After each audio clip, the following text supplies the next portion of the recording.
pues ahora tenemos el gusto de contar con, espérame que acaba de llegar alguien más, perdón, este, con Miriam Hernández Quetchul, ¿se dice bien Quetchul? Mm, ¿Sí? Que sí, hizo su maestría en el Instituto de Matemáticas y nos va a hablar, si es posible construir una estructura de copo a las isometrías. Entonces, Miriam, ay, y la presentación, ¿dónde quedó la presentación? pues. Ok, buenos días. Muchísimas gracias al comité organizador por invitarme. Gracias por pues la invitación que me dieron. En un momento empiezo a presentar pantalla y como les comentaba el doctor, pues yo hice mi maestría en Limate, en la unidad Oaxaca, y pues estoy muy contenta de estar aquí el día de hoy. Entonces, pues el día de hoy les voy a platicar esta pregunta de que si será posible construir una estructura de copo a las isometrías. Y pues aquí vienen como muchas preguntas que están añadidas a esto, que empiezan con el título, ¿no? ¿Qué significa un copo? ¿Qué son las isometrías? ¿Y por qué pues nos interesa darles una estructura, ¿no? A las isometrías. Entonces, pues vamos a empezar con el problema de la palabra. Este es un problema que tiene pues un nacimiento muy algebraico. Entonces, si tenemos un grupo que pues es un conjunto con una operación que es asociativa, que tiene neutros y que tiene inversos. Entonces, un grupo pues por ejemplo, podemos pensar en los enteros con la suma usual. Pues entonces, pues la suma es asociativa. Tenemos el neutro que es el cero y tenemos dos inversos, ¿no? Para todo número entero, pues existe como su negativo, que al momento de sumarlos, pues nos da el cero. Entonces, pues esos son los grupos. Cuando tenemos grupos donde la operación es conmutativa, pues se le dice un grupo abeliano o un grupo conmutativo. Y queremos grupos finitamente presentados. Cuando yo tengo un grupo, pues yo puedo definir este conjunto como de varias maneras, ¿no? Una forma, pues, es hablar de conjuntos que ya como que son ampliamente conocidos, como cuando les digo, pues, el conjunto de los números enteros, pues sabemos qué números son. Pero, pues, también podemos hablar de un grupo desde su presentación, el decir, pues yo tengo estos generadores y voy a tener algunas relaciones que hacen que mis generadores pues se comporten de alguna u otra manera. Entonces, que sea finitamente presentado significa que yo voy a tener un número finito de generadores, es decir, como que un número finito de elementos iniciales con los cuales yo voy a empezar a construir estas palabras. Y pues y además de que sea con un número finito de generadores, pues también obviamente va a tener por consecuencia un número finito de relaciones. Y este conjunto de relaciones, pues lo vamos a llamar R mayúscula. Vamos a decir que dos elementos, pues son equivalentes si a partir de una cantidad finita de pasos puedo hacer que un elemento sea igual a otro. Entonces, bueno, sea como, ajá, sí sea igual a otro, usando las relaciones de R. Entonces, ¿qué significa esto? Pues, por ejemplo, pensemos en los números, también podemos pensar en el grupo de los números enteros con el producto. No, perdón, los números racionales con el producto. Entonces, en el caso de los números racionales con el producto, pues también tenemos los, pues todas las propiedades de grupos, ¿no? Tenemos inversos, que son, pues si tengo A entre B, su inverso es B entre A. Tenemos el neutro, que es el uno. Para que sea grupo, pues solamente tenemos que quitarle el cero, porque si no, el cero, pues no tendría inverso. Y pues también la operación es asociativa. Entonces, lo que queremos es como que poder pasar de un elemento a otro. Entonces, imagínense un grupo G que podemos presentar como tres generadores A, B, C, con las relaciones AB igual a BA ACA igual a CAC y ya, por decir algo, ¿no? Entonces, si un elemento, por ejemplo, el elemento ABA, pues es equivalente al elemento BAAA, porque si yo como que uso esta relación que tenemos aquí, pues yo puedo cambiar este AB a este BA y por lo tanto, pues estos dos elementos serán equivalentes. Entonces, la pregunta del problema de la palabra nos dice, pues, ¿existirá un algoritmo que me permita identificar como que este tipo de equivalencias?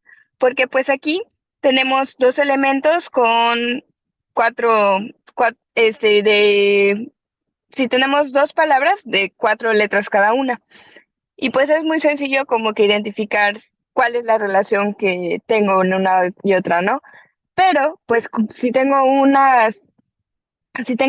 dos palabras con un número muy grande de, de letras cada una, pues entonces pues va a ser más complicado poder identificar estas equivalencias. Incluso también si yo empiezo a tener más relaciones y empiezo a tener pues, por ejemplo, relaciones donde se eliminen letras, relaciones donde pues pueda cambiar unas letras por otras, por ejemplo, que tuviera en lugar de ACA o que tuviera que la palabra ABC fuera igual a la palabra AC, ¿no?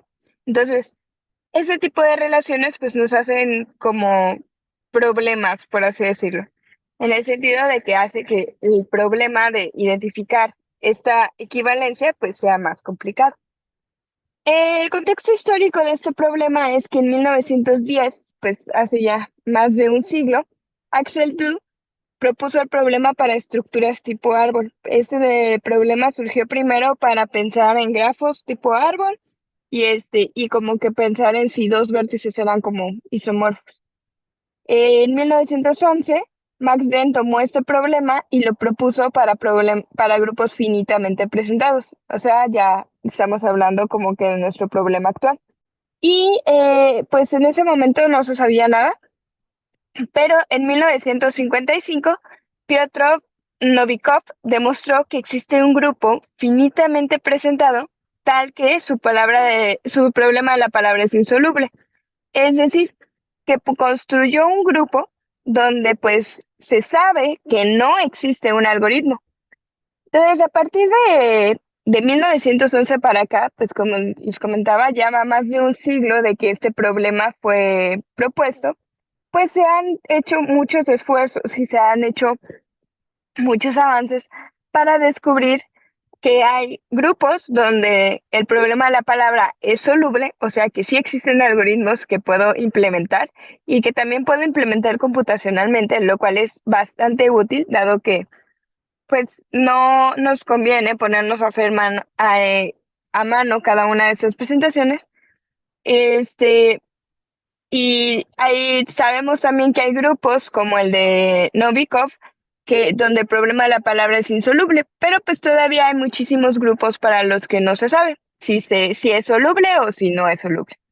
Entonces, pues esta es la inspiración del problema, esa es la motivación, el pensar en, pues, ¿será posible poder identificar si dos elementos son equivalentes o no? Entonces, para esto vamos a fijarnos en un tipo de grupos especiales que van a ser los grupos de Coxeter. Los grupos de Coxeter nacen a partir de una matriz, la cual la llamamos la matriz de Coxeter, la cual es una matriz diagonal donde en la diagonal está compuesta únicamente de unos y además es una matriz simétrica, es decir, que la coordenada IJ pues es igual a la coordenada JI.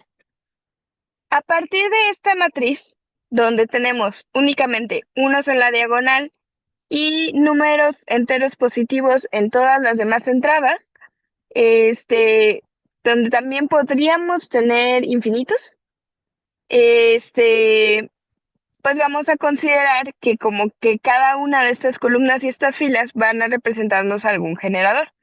Entonces a esta fila le voy a poner la A, luego la B, la C, Y pues como la primera le corresponde la A, pues a la primera columna le corresponde la A la segunda la B y a la tercera la C. Y justamente esta matriz nos va a decir las relaciones que habrá en este grupo. Entonces, para empezar, pues vamos a tener 3 generadores porque nuestra matriz es de 3 por 3. Así que pues en la presentación vamos a escribir los 3 generadores. Posteriormente, vamos a escribir las relaciones con las que cuentan estos generadores. Aquí, si nos fijamos, si unimos la A con la B, llegamos al numerito 6, que pues es lo mismo a unir la B con la A.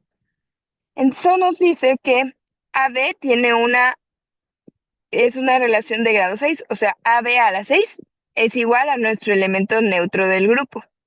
BC, pues es unir B con C, llegamos al 3, entonces BC a la 3 es igual a 1, y AC, pues es igual a 2, entonces esto pues lo escribimos aquí, lo representamos aquí. Esta presentación pues también se puede ver como una forma de un grafo, donde para cada vértice, bueno, donde a cada generador le vamos a asignar un vértice y vamos a poner aristas uniendo estos vértices dependiendo del número de la relación. Si la relación entre dos elementos es 2, bueno, tiene numerito 2, no vamos a poner arista entre ellos. Si la relación tiene grado 3, vamos a poner una arista, pero no le vamos a poner etiqueta. Si la relación es de grado mayor a 3, entonces vamos a poner una arista y vamos a poner un numerito arriba que va a representarnos pues el grado de esta etiqueta. Y como les había mencionado, nuestra matriz puede tener infinitos. Entonces, cuando la relación sea infinita, pues ponemos ahí un infinito. En particular, los grupos de Coxeter también tienen estas relaciones que podemos ver aquí, que se llaman involuciones, es decir, que pues todo elemento elevado al cuadrado pues es igual a nuestro elemento neutro. En Perdón, este caso, Miriam, pues y ahí, perdón, ¿y qué significa que sea infinito en el tipo de las relaciones? O sea, si tú tienes que A y B están relacionados ahí con infinito, ¿qué significa en las palabras? que yo puedo repetir infinitas veces A, B, A, B, A, B, A, B, A, B, A, B, y eso pues nunca se va como que Ah, ok, a ok, ok, cancelar o a ok. repetir, Ah, ¿no? ok, ok, ok. Va, gracias. Ujú. Sí, sí, sí. Sí, justamente, ¿no? Porque aquí si yo pongo A, B 6 veces, esa palabra es equivalente al 1. Entonces, como que cada 6 veces que yo pongo A, B, pues eso lo puedo quitar todo porque es el 1. Pero si yo tengo un infinito, significa que puedo repetir A, B, A, B, A, B infinitas veces. Bueno, un número finito de veces porque todas las palabras son finitas, pero puedo repetirlo tantas veces como yo quiera y nunca voy a poder cancelar como esa parejita. Va, Ujú. gracias, gracias. Perfecto. Sí, cualquier duda me preguntan. Entonces, pues así construimos los grupos de Coxeter. Tenemos a un número finito de generadores porque nos interesan los grupos de presentación finita. A cada generador le ponemos la involución y cada pareja de elementos pues va a tener alguna relación que puede ir desde el 1 desde el 2 hasta pues el infinito. Entonces, estos grupos tienen una interpretación geométrica muy bonita. Si yo pienso, pues para empezar, estos tienen las involuciones, pues son elementos en el grupo que si yo repito 2 veces el elemento es lo mismo que no haber hecho nada. Entonces, podemos pensar en justamente cómo es que puedo pensar eso de forma geométrica. Pues algo muy bonito para pensar pues son los espejos. Las reflexiones, imagínense un espejo, pues si tú te paras frente al espejo y como que levantas tu mano izquierda, tu reflejo va a levantar su mano derecha. Pero si pones un espejo como en la parte de atrás y se refleja tu reflejo, pues el reflejo del reflejo va a levantar su mano izquierda como tú, ¿no? Originalmente. Entonces, si hacen ese experimento de ponerse frente a un espejo, pues justamente el espejo, reflejarte una vez en el espejo, pues sí cambia las cosas, pero reflejarte 2 veces va a darte una imagen igual como a la tuya, ¿sí? Entonces, por eso vamos a pensar en espejos, en reflexiones. y vamos a construir pues reflexiones que nos representen a cada uno de nuestros generadores.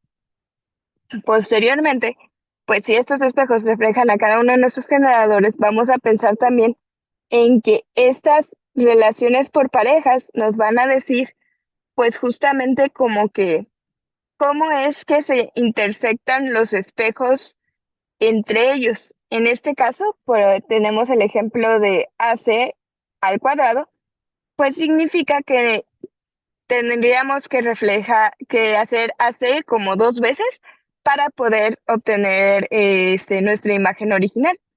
Eso quiere decir que AC está en que el espejo que representa a A y el espejo que representa a C, pues están intersectándose en un ángulo de pi entre 2 grados. Sí, pi entre 2, que pues sería un ángulo de 90 grados, como lo podemos ver aquí. Y es que justamente si yo dibujo aquí una florecita y la reflejo con A, pues va a llegar aquí. Y si la reflejo con C, después de eso va a llegar aquí. Y si la vuelvo a reflejar con A, llega aquí. Y si la vuelvo a reflejar con C, regreso a mi florecita original, ¿no? Entonces justamente hice AC, AC, y eso fue volver a la original, es decir, no haber hecho nada, que es el elemento neutro, y pues esto es equivalente a decir que AC al cuadrado pues es igual a 1. Entonces, de esta manera vamos a construir espejos para representar pues cómo es que se están comportando los elementos de nuestro grupo. Nuestra relación AB a la 6 es igual a 1, pues significa que el espejo que representa a A, que es este espejo amarillo, y el espejo que representa a B, que es este espejo verde, pues se intersectan en un ángulo de pi entre 6. Y nuestra relación que dice BC al cubo es igual a 1, pues significa que nuestro espejo que representa B y nuestro espejo que representa C, pues se intersectan en un ángulo de pi entre 3. Ahora, si nos fijamos, pues esto nos va a generar triángulos. En este caso, pues tenemos un triangulito con ángulos pi sextos, pi tercios y pi medios. Y si sumamos estas cantidades, el resultado es pi.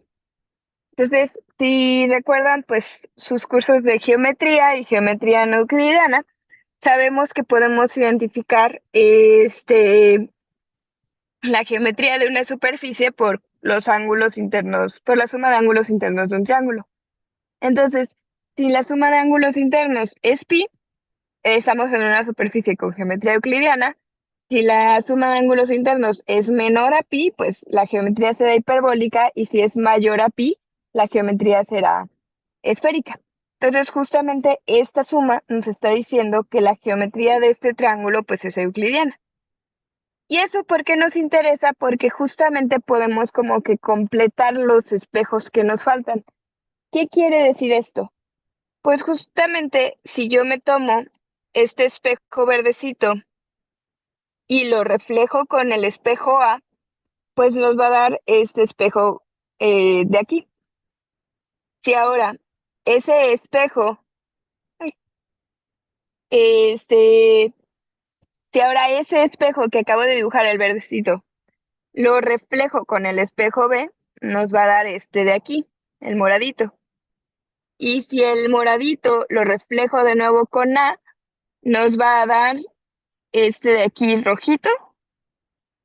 Y finalmente, si ese lo reflejo con B, nos va a dar este de aquí amarillito. Y si ese lo reflejo con A, pues justamente vamos a regresar a alguno que ya teníamos, ¿vale? Entonces, mm, ajá. Entonces, pues justamente estos, como otros espejos, son composiciones del espejo original con otros espejos que ya están existiendo dentro de mi construcción. Y pues del otro lado, en la intersección de B y C, pues solamente vamos a generar un solo espejo, porque justamente este espejo que es una rayita rosa, pues es una es la reflexión del espejo C con respecto a B, o también la podemos ver como la reflexión del espejo B con respecto a C, ¿no? Y justamente pues solamente nos da S. Y en el caso de la intersección del espejo de A y de C, pues ahí no se generan más espejos, porque como son perpendiculares, pues la reflexión de C con respecto a A, pues es el mismo, y la reflexión de A con respecto a C, pues es esa también, ¿no? Entonces, ¿qué pasa si yo pues continúo haciendo estas líneas y continúo usando esos espejos que ya creé para crear nuevos espejos? Pues justamente puedo hacer teselaciones del plano. En este caso, pues es teselaciones del plano porque nuestro triangulito original tenía geometría euclidiana. Si nuestro triangulito original tuviera geometría esférica o geometría hiperbólica, pues nuestra teselación va a quedar en el espacio hiperbólico o en la esfera. A los grupos de Coxeter que teselan una esfera, pues se les llaman grupos finitos de Coxeter. Y pues también son otra parte que se estudia, pero justamente como son grupos finitos, pues no son tan interesantes porque ya hay mucha teoría que se puede usar a partir del hecho de que son finitos. Y pues aquí podemos notar que cada uno de estos triangulitos pues son congruentes entre sí. Todos los triangulitos que están teselando nuestro plano pues son congruentes entre sí y tienen pues los mismos ángulos, los mismos lados. Y de hecho, pues solamente son traslaciones o reflexiones de mi triangulito original a otras partes del plano. Entonces, justamente esto es una isometría en el espacio euclidiano. Una isometría, pues, es un mapeo que me preserva distancias, es decir, que la distancia entre dos puntos va a ser la misma antes y después de aplicar esta función de isometría. Si tomamos un hiperplano, pues definimos la reflexión con respecto a este hiperplano como la isometría que refleja los puntos de E con respecto al hiperplano. Eso lo único que quiere decir es que, pues en el plano, nuestros hiperplanos son líneas. Un hiperplano, pues es un espacio de codimensión 1. En el plano son líneas, en el espacio de 3 dimensiones, pues son planos, en el espacio de 4 dimensiones, pues son espacios de 2 dimensiones y así sucesivamente. Y pues si yo considero una línea, lo que voy a hacer es que para reflejar este punto, pues simplemente me tomo la perpendicular, considero esta distancia, la repito de este lado y este va a ser mi punto reflejado, ¿no? El que está como que a la misma distancia, pero del otro lado. Como los hiperplanos, pues son espacios de codimensión 1, pues justamente con un vector perpendicular a este o ortogonal a este, pues podemos definir un hiperplano. Este vector, pues lo llamaremos el vector generador del hiperplano. Ahorita, pues solamente vamos a hablar de planos, entonces, pues mantengan en mente que nuestros hiperplanos son líneas. En particular, pues cuando hablamos de R2, tenemos 4 tipos de isometrías. El primero es la reflexión, que es como pues el más sencillo de todos, poner un espejo frente a imagínense que dibujan algo y ponen un espejo a un ladito, pues la imagen del espejo, ¿no? La traslación, pues es mover un objeto de un lado a otro con una distancia determinada. No se puede mover como una parte más que otra porque entonces ya no sería una isometría. La rotación, que se define a partir de un punto y un ángulo de rotación, pues es girar mi objeto en el plano. Y la reflexión deslizada, que es muevo mi objeto una distancia definida y luego lo reflejo. Es como cuando caminamos y pues si han caminado en la playa, pues pueden ver cómo van dejando sus pisadas, o sea, han caminado sobre piso mojado, así recién trapeado, que luego las mamás se enojan, pues uno puede ver cómo va dejando las pisadas y que justamente como que mi pie izquierdo es el pie derecho, solamente que lo moví y lo reflejé. Entonces, en el plano, pues solamente tenemos estas 4 isometrías, y por lo mismo de que son muy poquitas, pues son muy fáciles de estudiar. Pero cuando pasamos, este, ah, y pero cuando pasamos a dimensiones mayores, pues este número de isometrías va a ir aumentando. Entonces, pues nos interesa poder descomponer las isometrías para poder identificarlas. De aquí surge el teorema de Cartan-Dieudonné. El teorema de Cartan-Dieudonné nos dice que toda isometría en un espacio métrico de dimensión n se puede escribir como producto de a lo más n más 1 reflexiones. ¿Qué quiere decir esto? Que imagínense, pues, como en los números enteros, tenemos este bellísimo teorema que yo creo que es de mis favoritos, que es el teorema fundamental del álgebra, no, el teorema fundamental de la aritmética, que nos dice que pues todo número todo número entero positivo puede ser escrito de forma única como producto de números primos, a excepción del orden, ¿no? Entonces, si yo tengo el 10, yo sé que como descomposición de números primos solo lo puedo escribir como 2 por 5. Si yo tengo el 5545, yo sé que existe una forma única de escribirlo como descomposición de números primos. Y así, pues yo puedo identificar si dos números como que van a ser iguales o no, van a ser equivalentes o no, a partir de su descomposición en números primos. Entonces, yo pudiera tener dos descomposiciones este, de números en números primos, y si las descomposiciones no son iguales como que término a término, o sea que tengas los mismos números de un lado y del otro, pues sabremos que el resultado no van a ser números iguales, no van a ser números equivalentes. Entonces es algo parecido a lo que vamos a querer hacer aquí. ¿Por qué? Porque justamente las isometrías podemos definirlas a partir de muchas maneras, y por lo mismo de que podemos definirlas a partir de muchas maneras, es muy difícil como que identificar las isometrías de forma única para poder decir, pues esta rotación necesito un ángulo, no, o sea, para una rotación necesito definir un ángulo y un punto, que es el eje de rotación. Y luego, pero para una reflexión necesito definir una línea, que es el hiperplano de reflexión. Y para una traslación, pues necesito definir la distancia de traslación. Pero ¿cómo puedo comparar? Pues que una traslación y una rotación no van a ser iguales, o que una rotación y una reflexión no van a ser iguales. O cómo puedo comparar, porque para empezar, pues ni siquiera están definidas como sobre el mismo objeto, ¿no? Las traslaciones están definidas con una distancia y las reflexiones están definidas con un punto y un giro y un ángulo. Entonces, ¿cómo comparar dos elementos si ni siquiera como que constan de las mismas características?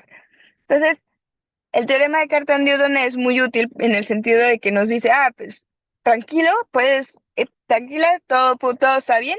Tú puedes escribirla cualquier isometría como producto de reflexiones. Y dices, bueno, entonces ya tengo un producto de reflexiones, pues podría ser que pueda identificar las isometrías como sus productos de reflexiones y fijarme en las como factorizaciones.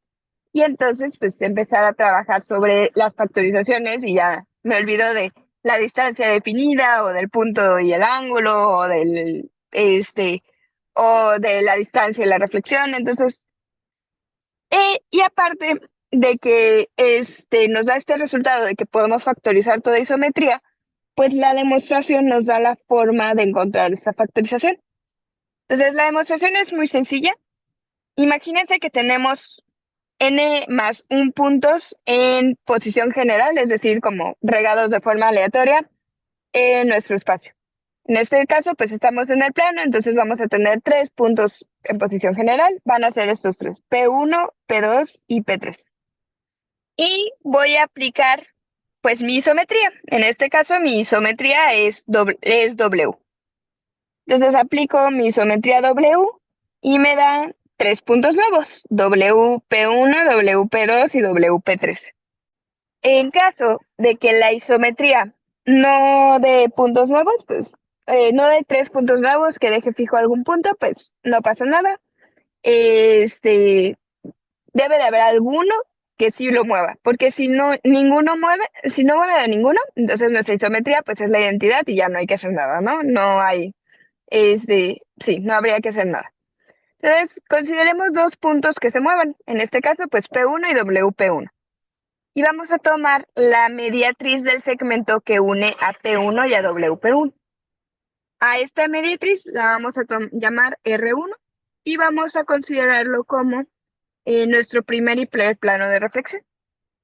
Ahora vamos a tomar la composición de nuestra isometría original, que era W, con la isometría definida a partir de este hiperplano de reflexión. Entonces, esta nueva isometría es R1W. ¿Y qué va a pasar con R1W? R1W lo que va a hacer es que, pues W va a mover P1 de, pues P1 a WP1, al puntito rosa.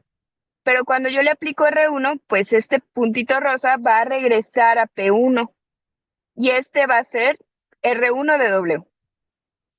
Entonces, con eso ya construimos una isometría que deja fijo P1. Ahora vamos a considerar, pues, como que el mismo truco, pero con otro punto que se haya movido. En este caso, pues vamos a tomarnos P3. Entonces tomamos P3 y consideramos el punto que tenemos ahora, R1W de P3, y la mediatriz que une esos dos puntos. Esta mediatriz va a pasar por P1 porque una isometría, pues una isometría conserva distancias. Entonces, como P1, P3 tiene que tener la misma distancia que R1WP1 y R1WP3, pero R1WP1 pues es P1, pues P1 está a la misma distancia de P3 que de R1W aplicado a P3, entonces pues se encuentra la mediatriz. Y vamos a considerar esta segunda mediatriz como nuestro segundo hiperplano de reflexión. Como P1 está sobre el hiperplano, pues P1 no se mueve, y cuando yo compongo este segundo hiperplano con R1 de W, pues ¿qué va a pasar? Pues justamente P3 va a regresar a su punto original. Y voy haciendo este jueguito de construir mediatrices hasta que deje fijos todos los puntos que tenía inicialmente. Y como ya dejé fijos todos los puntos que tenía inicialmente, pues la isometría resultante tendrá que ser la identidad. Y por ende, pues como que la composición de R1, R2, R3 hasta Rn, pues va a ser el inverso de mi W. Y por lo tanto, pues ya como que haga solamente voltear el orden, pues nos va a dar la descomposición de W. Y Entonces Emilia, así construimos. Ajá, tengo una duda, o sea, a ver, se supone que W es una isometría, entonces una transformación lineal, ¿no? sí. Entonces, estás tomando puntos en el espacio que dejan fijos a los vectores, o sea, eso no arroja inmediatamente ya que W es la identidad. No, no, porque, o sea, al aplicar También hay W, traslaciones, ¿no? Pues esas no son, las traslaciones no son lineales. O sea, está considerando ah, también sí, transformaciones perdón, sí, afines. no necesita ser lineal, con que sea una isometría, la que sea. Puede ser traslación, puede ser rotación, puede ser reflexión deslizada, incluso para espacios más grandes.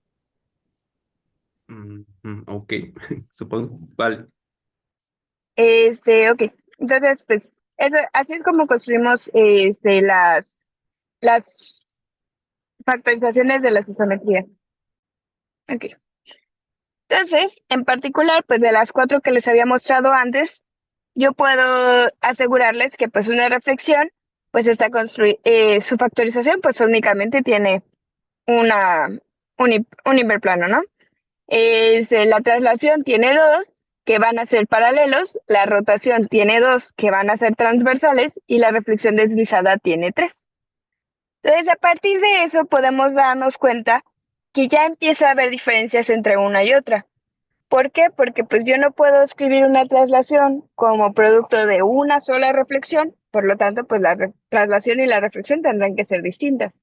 Yo no puedo escribir la reflexión deslizada como producto de dos reflexiones, por lo tanto, pues la traslación y la reflexión deslizada tendrán que ser distintas. A la longitud de mínima de reflexiones que necesito para escribir una isometría, pues le vamos a llamar la longitud de reflexiones y se denota con este LDR. ¿Por qué ya decimos longitud mínima? Porque pues siempre puedo poner redundancias, ¿no? Como pues es decir, pues voy a reflejar aquí y voy a reflejar con este otro hiperplano 2 veces. Entonces, pues estoy escribiendo esta reflexión como producto de 3, pero es una redundancia y pues el mínimo es sin esa línea de ahí. Aparte de la longitud de reflexiones, pues vamos a considerar lo que se llaman los invariantes básicos. Uno es el conjunto de movimientos, es decir, ¿qué movimientos me permite realizar mi isometría? Si me permite como que mover un punto, pues sí, como que me considero todos los puntos y veo qué tanto puedo mover los puntos de un lado a otro. El conjunto mínimo es pues el conjunto de puntos que se mueven como que la menor cantidad. Entonces me interesa saber cuáles son los puntos que menos se mueven al momento de aplicar mi isometría. El conjunto de puntos fijos pues son los puntos que al momento de aplicar mi isometría no se mueven nada. Y el espacio de direcciones, que es un espacio afín que se define a partir de pues, las distancias que hay entre, es como el espacio de vectores asociados a la isometría. Ujú. Entonces, si vemos la tabla de invariantes para R2, pues en nuestra reflexión, nuestro espacio de movimientos pues es de dimensión 1, que pues justamente va a ser toda esta recta ortogonal a nuestro espacio, a nuestro hiperplano de reflexión, porque si un punto está muy cercano bueno, para empezar, si está en el hiperplano no se mueve nada, pero si está aquí, pues se mueve poquito, y si está acá, pues se mueve un montón, ¿no? Entonces puedo generar como todos los movimientos sobre esa línea.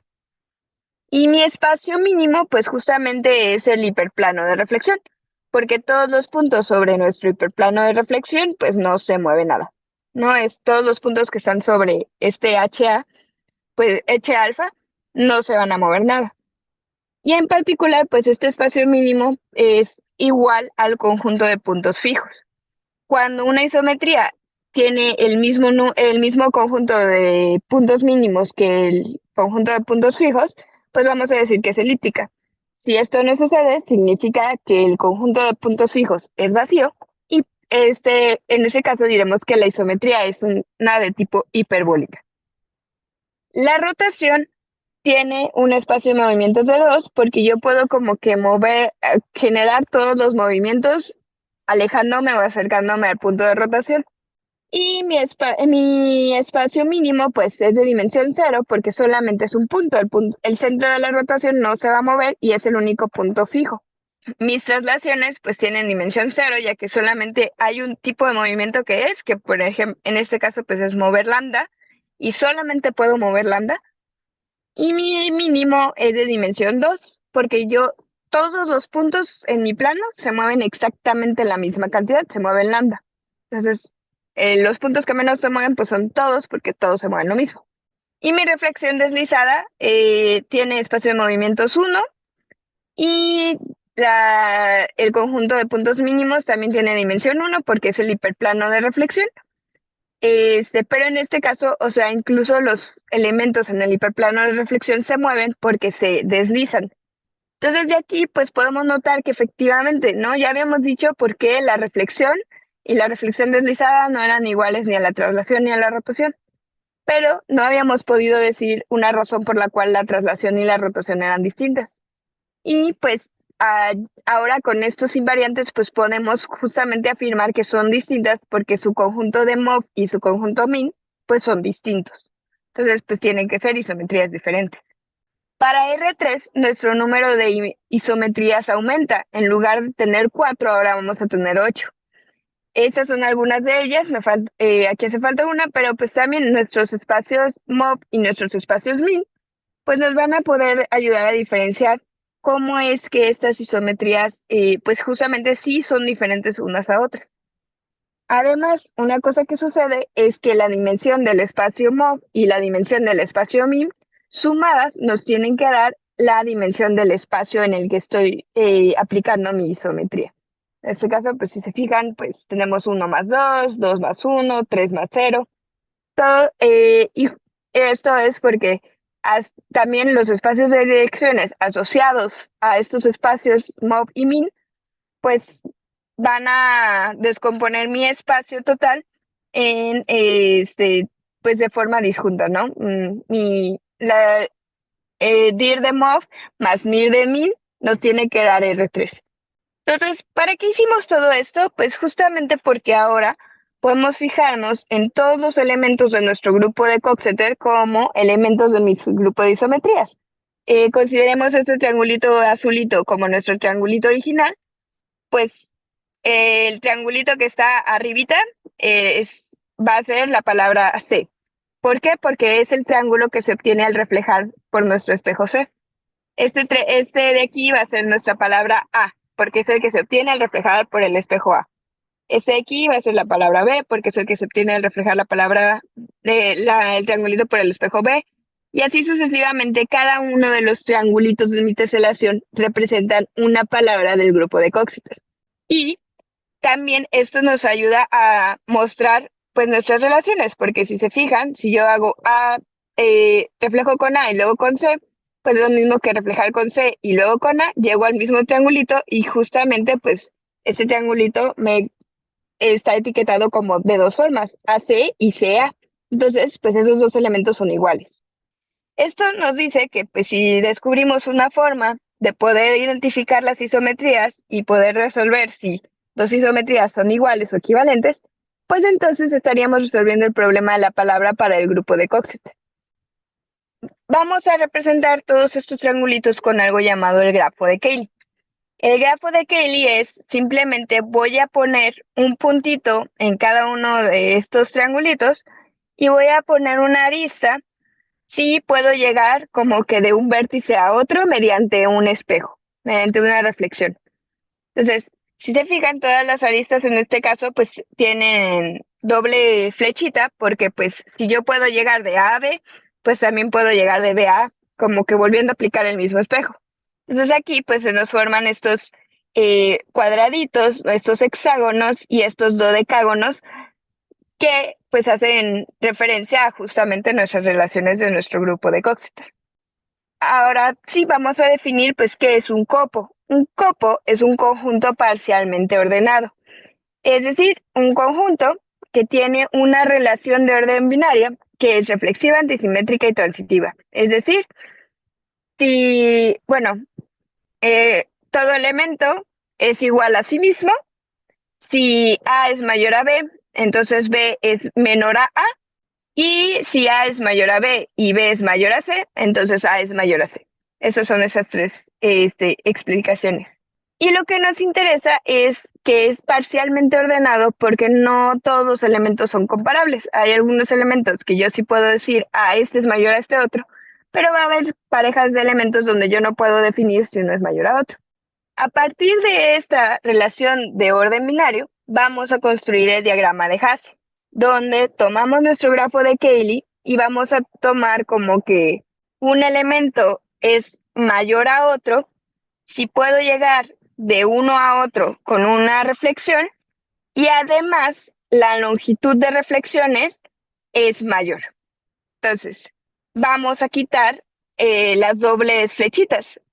Si empezamos con el 1, pues simplemente vamos a tomarlo hacia afuera, porque todos estos elementos tienen una mayor longitud de reflexión que el 1, porque tienen longitud de reflexión 1. Entonces todos esos tres elementos son mayores que 1. Por eso pues vamos a escribir esa flechita como hacia afuera, de que del 1 pasamos para allá. Luego todos estos elementos de aquí tienen longitud de reflexión 3, entonces son mayores. Y aquí podemos irnos dando cuenta de cómo es que estas distancias pues van creciendo. Y como les decía, hay elementos que son comparables unos con otros. Por ejemplo, yo puedo decir que este elemento pues es mayor a este porque existe un caminito de flechas que me lleva de uno a otro. Pero no puedo decir si este elemento es mayor a este porque no existe un caminito de flechas como que respetando el sentido de las flechas que me lleve de uno a otro. Entonces esos dos no van a ser comparables. A partir de esta como pequeño orden, vamos a considerar algo llamado un copo global. ¿Por qué vamos a construir el copo global? Porque aunque pues, estamos diciendo, pues podemos construir estos diagramitas, se ven muy bonitos y todo, Pero si yo te doy una isometría en abstracto, aunque yo puedo construir una factorización de esta isometría, la factorización no es única. Entonces, puede ser que yo quiera comparar, digamos que quiero comparar este puntito azul con este puntito morado, y al momento en que yo hago la factorización usando el teorema de Cartan-Dieudonné, me da esta factorización. Entonces, podría ser que yo te diga, pues no, el puntito azul y el puntito morado no son comparables porque el puntito morado no aparece en la factorización. Pero resulta que no es que no sean comparables, sino que la factorización que yo obtuve no es en la que aparece el puntito morado. Entonces, por ese motivo, nos interesa como identificar de forma más puntual todavía las isometrías. Y por eso vamos a construir este copo global a partir de este mapeo invariante, donde vamos a asignar espacios, un espacio llamado HMOV, cuando nuestra isometría es hiperbólica, y Fx si nuestra isometría es elíptica. Y pues aparte de definir los dos elementos de nuestro copo, pues yo tengo que definirles nuestra relación binaria, que en este caso pues es esta de aquí. Las H's, pues una es mayor a otra si los espacios se contienen. Las E's cumplen como la relación inversa. E de B es mayor a E de B' si B está contenido en B'. Las H's van a ser siempre mayores que las B cuando la M, el espacio ortogonal a M, pues está contenido en el espacio de direcciones de B, y no existen casos donde las E's sean mayor que las H's. Eso en nuestro espacio de isometrías de dos dimensiones se ve de esta manera, que parece así como un montón de cosas, un montón de letritas muy extrañas, pero justamente nos interesa saber pues estos elementos, ¿no? ¿Cuál es el mapeo que nos está dando? Una traslación la manda a un espacio definido por su distancia. Una rotación nos la manda a un espacio definido por su punto de rotación, por su centro de rotación. Una reflexión nos la manda a un espacio definido por su hiperplano de reflexión, y una reflexión deslizada nos la manda a un espacio definido por su distancia de deslizamiento e hiperplano de reflexión. Y de ahí, pues a partir de estas relaciones que estamos teniendo, respetando la relación binaria que definí anteriormente, vamos a definir ahora lo que se llama el copo modelo, donde vamos a tomar todos los elementos menores a nuestro elemento original. Entonces, si yo tengo una reflexión, los únicos elementos menores a pues nuestro elemento definido por nuestro espacio invariante, pues es el elemento neutro, no hay más pequeños que esos. Para nuestras rotaciones va a ser el elemento neutro y todos los hiperplanos que pasen por nuestro centro de rotación. Para nuestras traslaciones es nuestro elemento neutro y todos los hiperplanos perpendiculares a nuestra traslación.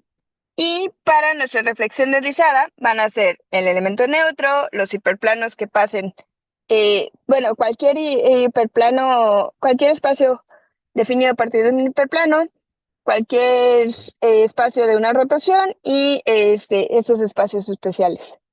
Eso tiene sentido porque a partir de digamos que yo quiero definir una rotación, pues yo solamente necesito un hiperplano que pase por el punto de rotación y yo puedo construir el otro para que nuestra rotación sea la que yo quiero. Si yo tengo una traslación y tomo un hiperplano perpendicular a esta, pues yo puedo construir como el otro hiperplano para que la traslación sea la que yo quiero.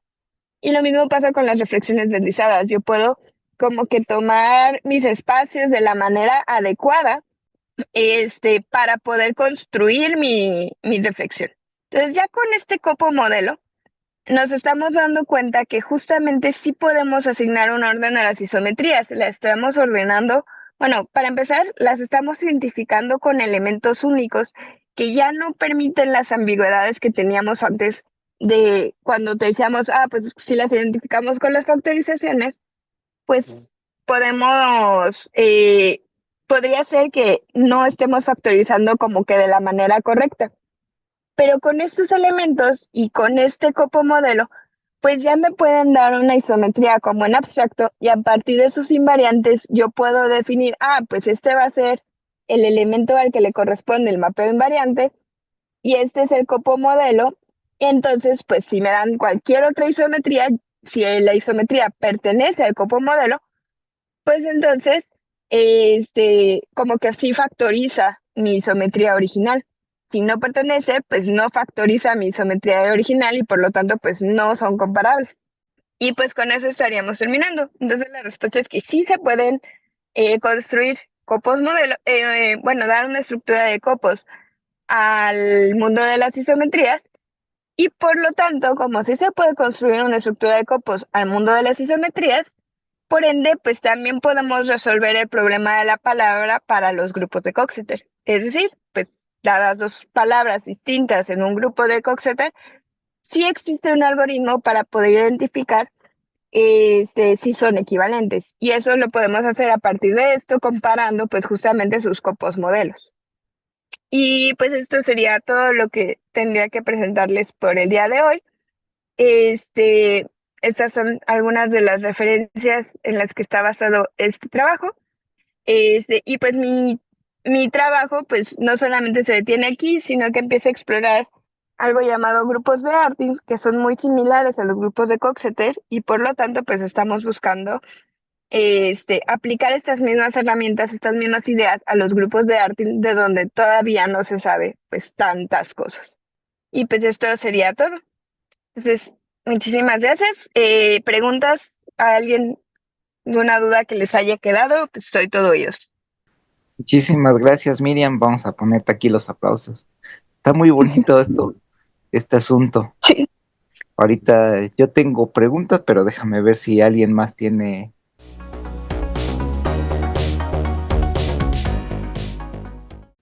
Yo nomás aplausos. Yo nomás aplausos. Yo sí tengo una pregunta, Miriam. Aquí estás usando isometrías, ¿no?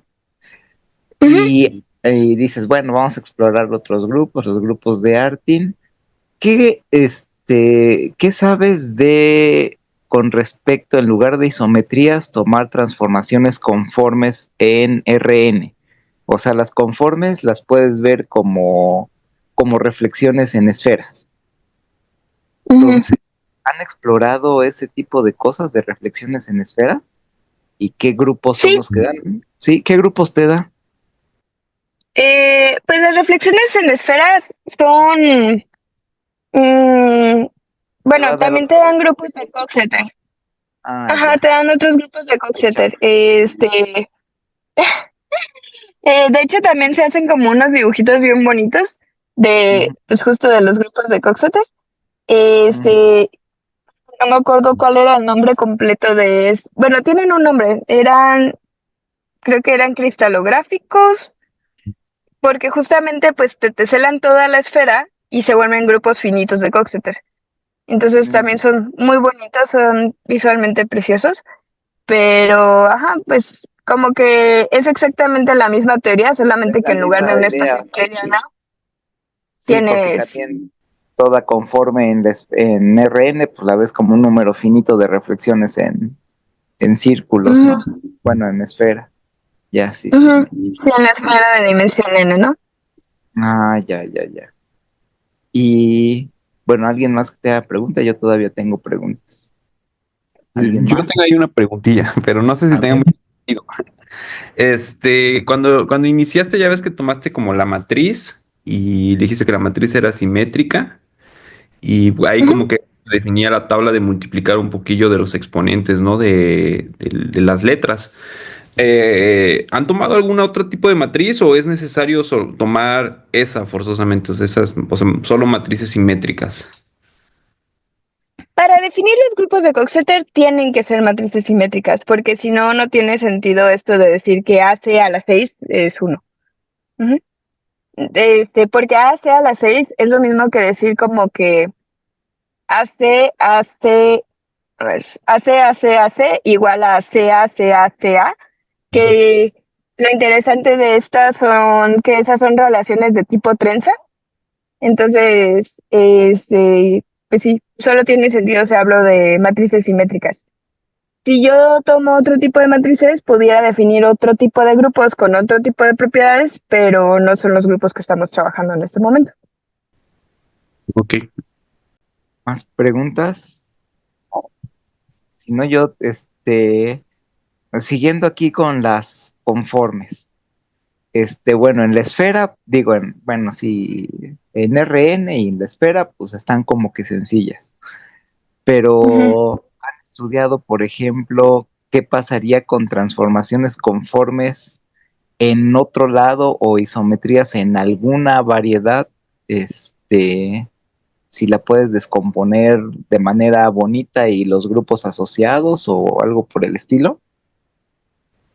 O sea, Mm, si cambias a otra variedad, alguna más o menos conocida y decente que no sea ni la esfera, ni el hiperbólico, ni Rn, porque pues conformemente son básicamente lo mismo. ujú. Sí, pues por ejemplo el teorema de Cartan-Dieudonné funciona para cualquier espacio, ¿no? Para espacio de dimensión, lo que sea. Entonces, pues, para todo espacio puedes factorizar las isometrías como producto de reflexiones, en particular, pues, para toda variedad. Pero yo en Conforme. particular no he estudiado las isometrías conformes, entonces no estoy muy segura de A ver, qué responderte. y bueno, y la última pregunta de lo que estabas poniendo de los de Artin, ¿tienen algún ejemplito y la geometría asociada al grupo? ¿O todavía no Eh, le han... pues lo que pasa es que con los de Artin, aunque tienes como que la misma motivación de intentar hacer como grupos el grafo de Keil y todo esto, como no tienes la involución, no lo puedes ver como tal como reflexiones. O sea, cada generador no lo puedes ver como una reflexión. Ujú, Pero lo interesante es que existen como una serie de equivalencias que te dicen que si el copo modelo del grupo de Coxeter como que asociado a mi grupo de Artin cumple con algunas propiedades, entonces el grupo de Artin dual cumple con estas otras propiedades, y si el grupo de Artin dual cumple con las propiedades, entonces el grupo de Artin cumple con las propiedades, y eso te ayuda a resolver el problema de la palabra en el grupo de Artin. Pero como que en realidad te estás trabajando con el grupo de Coxeter. Y a partir de decir, sí cumple aquí, haces como una cadena de sí solo sí y llegas a sí cumple en Artin. Ah, ok, ok. Bueno, más preguntas para Miriam. Si no, pues te agradecemos nuevamente, Miriam. Muchísimas gracias. Y más Pues aplausos. con todo gusto. Con todo gusto y pues muchísimas gracias por la invitación, reitero. Estoy muy feliz de estar aquí.